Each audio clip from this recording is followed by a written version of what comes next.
I'm CT. When I'm not hosting podcasts, I live in the real world. I mean, everybody has to work, right? My job is CS, customer service, solutions, relationships, and generating motivation to help keep my team pumped up and totally connected to every single person that walks into that store. This is C.T.C.S, episode number 37. Really? I'm still doing this? Wow, it's been a long time since we've had the opportunity to go on a transition walk like this. The last time we recorded was back on May 18th, 2022. It's June 4th, 2022 now. So, 17 days have gone by. A couple of weeks. The last episode, I had just injured my Achilles tendon. And so now, as on this transition walk, at least I'm walking a lot better in 17 days, but I still have to see the specialist and stuff like that because that's a pretty serious injury. A lot of drama, a lot of things taking place in the personal life, and you never want to take it to the workplace. That's one of the things that I learned in terrestrial radio is don't bring your home life here. We don't need your home life here. And that's the way I feel being at the grocery store at C.T.C.S. as well. I ain't bringing my home life here. And I demand it from you as well. So don't tell me you're not in the mood to be here. Find it and be here.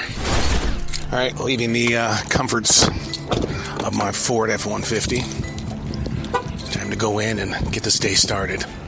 It's a 2 o'clock start, which I'm glad that they're doing that because starting on the 16th is when we do, we stay open until 11 o'clock. That's really going to screw up my life in a really hard way. And I thought, the only way they're going to do this is they're going to let me come in at 2 o'clock and they'll do 2 till 11. And I said, but please do not do this 4 days in a row. What do we do? What do we do? I'm already looking at the schedule. And there it is, 2 until 11. So it's going to be very interesting the next couple of weeks. We're currently setting up the second part of the day, the team players, where they're going to be, who's going to be on self-checkout, who's going to be on the different registers, and why certain people don't need to be on self-checkout. We have a runner on our team where he will disappear, and then people are stuck on self-checkout, and they can't leave and things like that. And it's like, no, do not put the runner on self-checkout at all tonight. You never know what's going to happen when you first come into the store, and until you really get the layout of who your players are going to be. And it just occurred to me, 2 years at a grocery store in customer service, this is the first time in 2 years that it's an all-male team at the front of the store. Usually, our leaders and stuff like that feature a lot of girls and stuff like that and women. But today, Bill and I and our team, we're guy strong today. Guy strong. Can I say that and not get in trouble? I was reading an article today about the downsizing of the men's and women's bathrooms at gas stations. That back in the 1920s, it was very important for these gas stations in the booming car industry that those gas stations were pristine. And the reason why is because they believed that women made the choice as to if they're going to stop at that gas station or not. Well, here's where everything began to change because, when you went into a gas station, everybody promoted about how big and better their bathrooms were. But what happened is that the birth of the interstate highway brought one thing to America that changed bathrooms, and that is the rest area. And that's when gas stations quit taking care of their bathrooms. But here at the store, this thing better be pristine because I'm going to be on the same thing. If a woman is coming to a nice, clean bathroom in this grocery store, she's going to come back and shop again tomorrow. We've started cashing payroll checks from other businesses, and it's amazing how many people will wait in line to have that check cashed, and it's like they get upset because there's a service charge to do that, and it's like, why? You said you will cash a check. Well, it's going to cost you money to do that. It's like somebody who's getting money off their ATM card or something like that. For every $100, it's a $3 charge. And but yeah, that's I understand. We're super serving the customer and stuff like that, but for some reason they think that we're going to do it for free. It's such a profession in the way that people will go into a store that they really weren't in earlier in the day, and they'll say, I was just here 10 minutes ago. I'd like to get my money back. And you go, in all honesty, I did not see them 10 minutes ago. Do you have a receipt? No, I don't have a receipt. We're going to have to look it up and see what's going on here. And then they go, oh, no, wait, I found my receipt. Right there at the top of the page, what does it say at the top of the receipt? It says a different store name and a store number. And as you look at them, you go, wow, did you buy this here? Yes, I did. And the receipt itself is saying a different story. And it's like, you don't have to tell me a lie. I'm going to give you back your money. Just be with me, man. Be on the up with me. I learned something pretty interesting here this evening. British accent, it sounded like.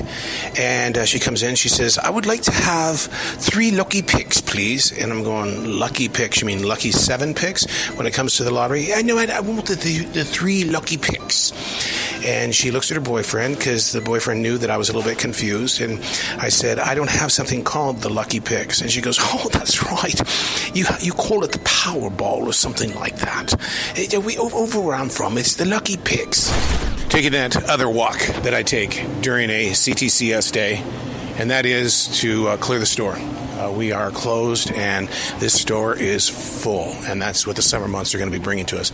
This right here would have to be probably the first official weekend of the summer after Memorial Day. So, people just don't care. They don't, they're in to serve themselves, and I get that. But you know what? At quitting time, serving yourself is not the ideal thing. All right, this guy's getting water. We're going to move in.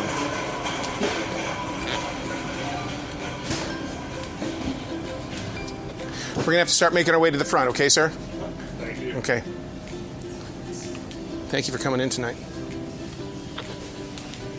So, you try to be as polite as possible, because, you don't want, the last thing you want is someone to snap on you, and they have on me. They have in a heartbeat. We need to go to the front. Transition walk for day number 2, which really should be day number 4, but in reality, it's day number 3. Kind of confusing, right? Well, that's the way that it really is in the world of retail. I have so many different things that I do, from movie promotions to I'm a DJ. I've been a mobile entertainer for 29 years, and those have high priority over all things. And so what I have to do is I have to mix my schedule around. I'm not the only one in retail that does this. I work with people that work at so many different jobs that when the schedule comes in for the particular store, you have to sit there and you have to jumble things around and in order to make things work. And God forbid anything gets in the way or somebody asks you to change out on hours, because you've meticulously really made sure that your map is made and you can't step off it. I was with a gentleman yesterday who had worked with the grocery store maybe 25, 30 years ago, and in his younger years, and he was telling me stories about how it made him feel to hear his name when people would say, John, man, thanks for helping out, things like that. And then he said, then it occurred to me from out of nowhere, oh, they don't know me because I'm John, the guy that really helps them out all the time. They know me as John because my badge on my shirt says so. And I thought about that because I've said that to so many people. I say, man, I've heard my name CT more times than I ever heard my name Arrow in all of my years of radio. And him telling me that story, I go, yeah, that's it. That's absolutely it. It's the name tag. Your day starts off in aisle number 7, and because I'm doing putbacks because I'm trying to get up to speed so I can get into the atmosphere of what is going on in a grocery store on a Sunday afternoon. And so one of the things I'm putting back is called beef bone soup. Okay, beef bone soup, right? You would think that's going to be over there in the soup section, over there with your broth and stuff like that. Dog bones.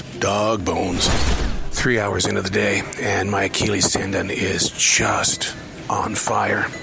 I've had to slow down maybe 80% and just take my time. I'd rather be at a register than be running all over the store. That's how much the pain is. It's going through every bit of my left ankle, into my foot, into my leg, and things like that. I can't get to the doctor till the 16th, though, because they're so booked.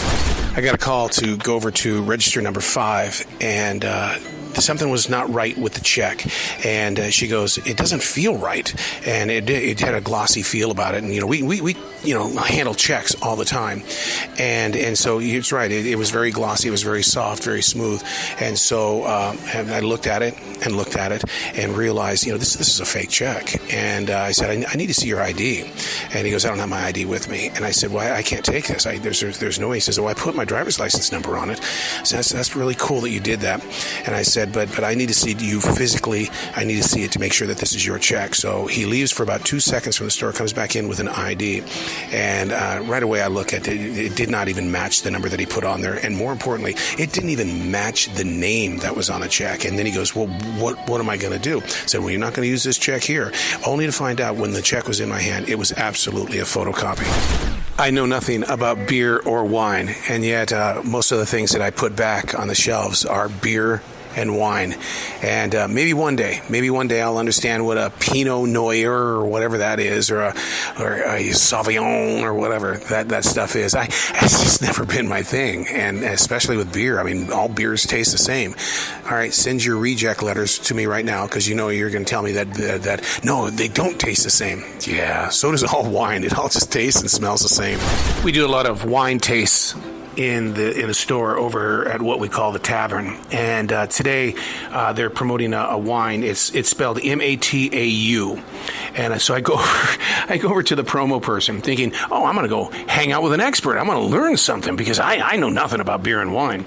So I said, so I'm going to be up on the speaker talking about this. How is it a Matau? Is that how you pronounce this? I don't know. That's what they said. I don't know. I was like, oh my God. So and one of the things that I learned in radio is that if you don't know how to pronounce a word, fake it really good. Most people don't know how to do it, but I just thought that I was with the expert. I don't know. There's still some very good people in the world. A man comes in. He's got white roses, a dozen white roses, and a pack of gum. And I'm thinking, oh. I said, something special tonight? He says, yeah. He says, my wife is down there at the taco restaurant, and I said, hey, I have to go to the bathroom. And he says, I don't want to do it here. He runs up here to buy the roses, so he's going to walk into that store, into that taco restaurant, and he's going to present her white roses in front of all of the people that are at the restaurant. And I'm thinking, oh my God, what a romantic. And that concludes this night, the second night, which should be the third night. Yeah. You getting anything done? The third shifters are in. They're about ready to stock the shelves. I need to get the hell out of their way because they've got a lot of stuff that needs to get up on the shelves. Gonna have a busy night tonight? Yeah. Thanks for what you do, man. Yeah. So, but tonight was one of those nights where everybody was coming in at 1 minute before 10, and we had a guest that came in and says, I need to talk to you. And it's like, oh God, what did I do at 1 minute before 10? And it's like, so then they go shopping, and it's 10 after 10 now, and they come up to the cash register, and I said, no, you have to go to self-checkout. They've already taken my tills, and but people don't understand that. I get it. It's like when you go to a bowling alley, people wonder why you spray the shoes. Well, common sense tells you to get the stink out of it and to protect people from getting athlete's feet. So, I don't know what that means. Okay, so it's changed. I'll be here Tuesday. Normally I'm not here on a Tuesday. That'll be the third day of C.T.C.S. All right, here we go. This is the fourth day. It's supposed to be my day off, and if you don't think that's not playing hell on my heart, your body knows when you're supposed to have a day off, and then when you tell it, no, we went a different direction because we had different plans, you decided that you wanted to be on that live stage, so you did, and you said you would trade out for this day, and so the voices in your head are just going freaking crazy. And on top of that, I'm leaving my house today, and then we have a guy that's coming in because we think we have a raccoon in the attic, and so my wife is going to have to make a big decision of how much money are we going to spend to get rid of the raccoon. And we're living a day of history in North Carolina today. They have passed a bill that is going to make medical marijuana legal in the state of North Carolina. So I'd like to see how many doctors' offices are going to be filled with a lot of people in the next week or so, or when this thing gets officially passed over. So, but how will that change the workforce? If someone says, I have a doctor's orders that I can do this, I have a prescription. So it's going to be very interesting to see how the mindsets are going to change. I want to give you an update on the raccoon up in my attic.